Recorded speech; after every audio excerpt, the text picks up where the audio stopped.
The world is changing, and it's changing fast. We're exiting a period of incredible growth and relative stability, where after the most destructive war in human history, the US rose to power as the global leader. The American people in their righteous might will win through to absolute victory. And as that leader, the US created new structures like NATO and the World Trade Organization. They established rules about trade, rules about economics, rules about justice, rules that they based on Western philosophical values, now being projected around the globe by a country with an astounding amount of alliances and military hardware. For a time, another great empire challenged that order, operating with a different set of rules, a different set of values and philosophies, trading with their own bloc and working with their own alliances. But it couldn't last. The collapse of the Soviet Union in the 90s left the US and their rich allies as the sole setters of the rules, the holders of the power. So the US doubled down, and their system of liberal values, democracy, and free trade spread and fortified throughout the world. But when you're the global leader, when you're the one who sets all the rules, you get to decide when you follow your own rules, and when you don't. Being the global superpower has turned more into being the global policeman. Over these last 75 years, the US has been known to violate the values, norms, and ideals that it built the whole global system off of. Cozying up to strongman dictators, throwing out democratically elected governments, fueling regional wars, and generally trying to stamp out communism across the globe. And anyone who didn't want to play by America's rules was cast out as an insane pariah in need of regime change. The Iraqi regime has plotted to develop anthrax and nerve gas and nuclear weapons for over a decade. And yet, despite this double game the US has played, this system has been a part of the most peaceful period of human history. Major empires don't fight each other like they used to. And a major reason is because they came to understand that getting in line with the American-led system would mean economic opportunity and growth. It wasn't worth a war. Fighting against this system often meant destruction and losing deals for all sides. This peace was also helped by the existence of the most powerful weapons ever invented, which great powers didn't dare use on each other. The American-led system has meant stability and an incredible amount of trade, leading to a dramatic reduction in global poverty. But that era is coming to an end.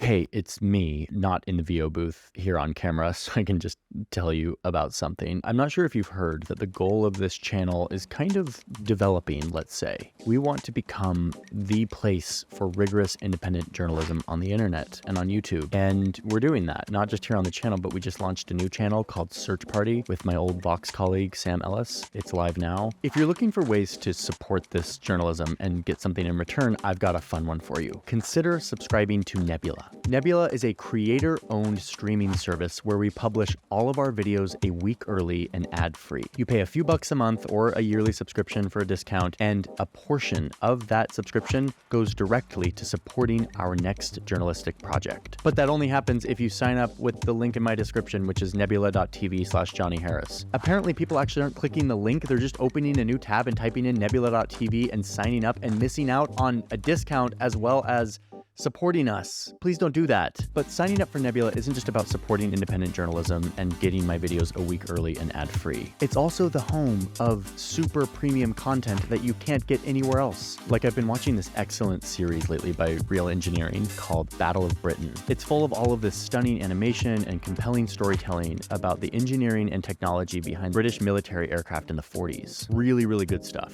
Or you can let Wendover Productions teach you about the world of logistics that you never thought you needed to know, but you actually do because it's fascinating. And of course, one of my all-time favorites, Real Life Lore, has a series on modern conflicts where he beautifully teaches you about the military strategies and developments in a bunch of conflicts around the world. If you need to take a break from all of the learning on Nebula, check out Jetlag. Jetlag is this race challenge game show that takes place around the world. Not totally sure how they pull this off, but it's incredibly entertaining and a nice entertainment break from all of the super rigorous teaching and learning that you get on Nebula. There is so much good stuff on this platform that is not driven by algorithms and advertisements, but is driven by subscribers and creators who are talking to each other through hyper quality premium content. I'm super into it, and it's just a few bucks a month. You get a discount if you go to nebula.tv/Johnny Harris, and once again, if you do that, a portion of your subscription every month or your yearly subscription goes directly to fund our journalism projects. So please consider subscribing if that is interesting to you. You can try it out, cancel anytime. For those who sign up, I will see you a week early and ad-free on all of my videos. And for the rest of you, let's dive back into the globe. In part thanks to the US-led order, China, which until recently was the most populous country on Earth, has risen to become the second largest economy and world's largest military based on active forces. And more, China sees the US as an unfair policeman of the global order, only holding to the rules that benefit them. And this projection of values and philosophies from the West to the leaders in China, this looks a lot like the modern-day version of colonialism. They see this hypocritical American empire, drunk on power that they've had since 1945, an America that is increasingly defensive because it's in decline, with its broken politics, divided people, and a complacency with their spot at the top. So China is building a competing system. In March 2023, China's leader Xi Jinping announced his Global Civilization Initiative, where he stated that countries must, quote, refrain from imposing their own values or models on others, and refrain from stoking ideological confrontation. So instead of the hypocritical colonialism of the US imposing their human rights and democracy around the world, his system would be transactional, stripping away the veil of what he views as a hypocritical, rules-based order that is built to basically benefit one group. The Chinese system would be built on common interests, beneficial deals, and opportunistic alliances, not purported philosophical values. And unlike decades past, China now has the military and the money to make it happen, to ignore the rules of the global superpower and to make their own, to engage with the world in a different way, to pursue Chinese interests outside of the system.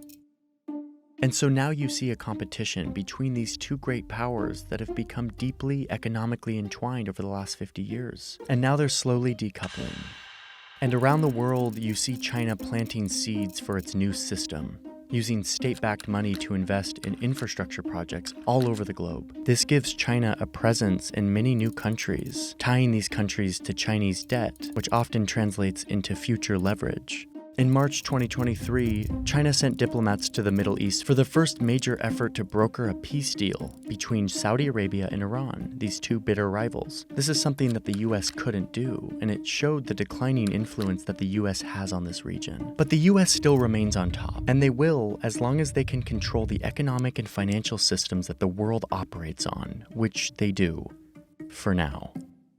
But China is challenging this as well, working with Brazil, Russia, India, and South Africa, or the BRICS countries, to develop an alternative economic bloc. These are all major growing economies, and they will only become more important in the next 2 decades. Since 2009, the BRICS countries have been stepping up their cooperation, meeting annually, creating a new development bank to invest in their countries, and coordinating on various policies. The BRICS countries are becoming a potential rival to the G7 countries, which represent the US-led order. BRICS countries are even discussing creating their own currency that they share between these 5 growing economies. They're creating a secondary economy in the world, totally independent of the United States. We won't have to talk about sanctions in 5 years because there'll be so many countries transacting in currencies other than the dollar that we won't have the ability to sanction them. This would be a major challenge to the US dollar, which is currently the standard for international trade, and a major reason why everyone has to play nice with the US. Russia's invasion of Ukraine was a major pushback against the Western security and economic order, and it showed us which countries will fall on which side of that divide. You can see that most countries aren't taking a side here. They aren't siding with Russia and China or with the Western Bloc. You could call these the non-aligned countries, the undecided, the countries that China and the US will be looking to influence into their system in coming years.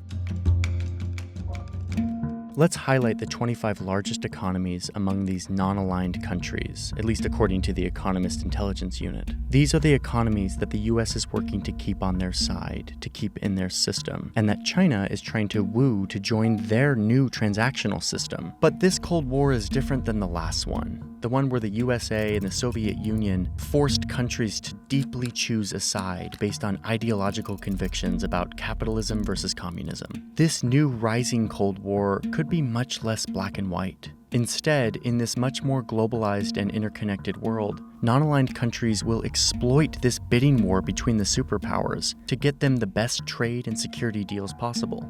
Like in Brazil, where this is already happening.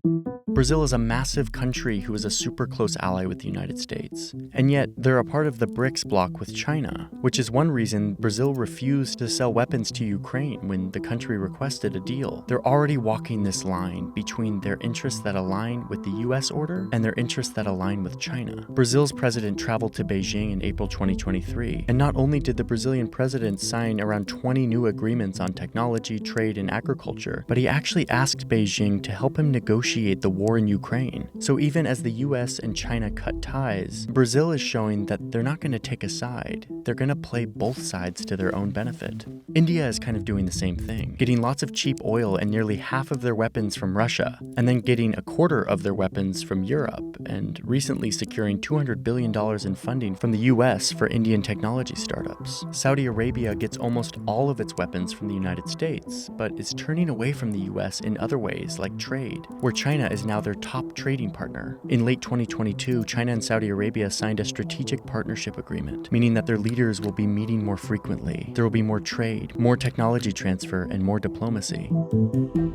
Turkey is a member of NATO and generally aligned with the West, but also has to walk a fine line here. Because it has strong economic ties to Russia, Turkey also doesn't want to lose out on China's economic expansion. China has this Belt and Road initiative that runs right through Turkey, and they're hoping to court more Chinese investment in transportation, energy, and mining.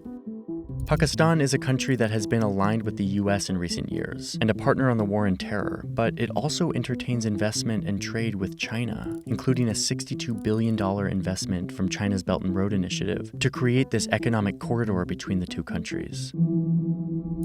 The continent of Africa is full of mostly non-aligned countries. It's also where China has been busy giving huge loans and building bridges, ports, mines, and railways, all with the goal of tying these countries to the future Chinese way of doing things. And China is expanding trade here too, trading $254 billion with Africa in 2021, while the US only traded $44 billion, a sixth the amount of China. China's investment has been swift and effective here and all over the globe in garnering new friends and allies, laying the foundation for their competing world order. But the US isn't just going to sit back and let this happen. They're already responding. Big names like Kamala Harris, the vice president, or Janet Yellen, the head of the Federal Reserve, Antony Blinken, the Secretary of State, have all visited Africa in 2023. President Biden went to Saudi Arabia last year, despite calling the country a, quote, pariah state on the campaign trail. He was there to try to claw back some influence that was being taken by China. And then, of course, the US is hitting China straight on, cutting them off from Western technology to hamper their economic and military progress. The US and its allies in Asia are also encircling China with their military in the Pacific, sending billions of dollars of weapons and infrastructure into China's backyard. So, it looks like we're in the early days of a new multipolar world, a competition between a great superpower and a rising superpower that wants to lead a new system based on different values. The result is likely the undoing of a lot of the globalization and interconnectedness that has developed in the last 70 years. And for now, I think what we'll see is countries won't be choosing a side hastily. Instead, they'll play both of these great powers off of each other to get the best deal for their country. I'm not sure how long they'll be able to do this as tensions rise and the pressure mounts to choose a side. But for now, what's clear is that we're moving into uncharted waters.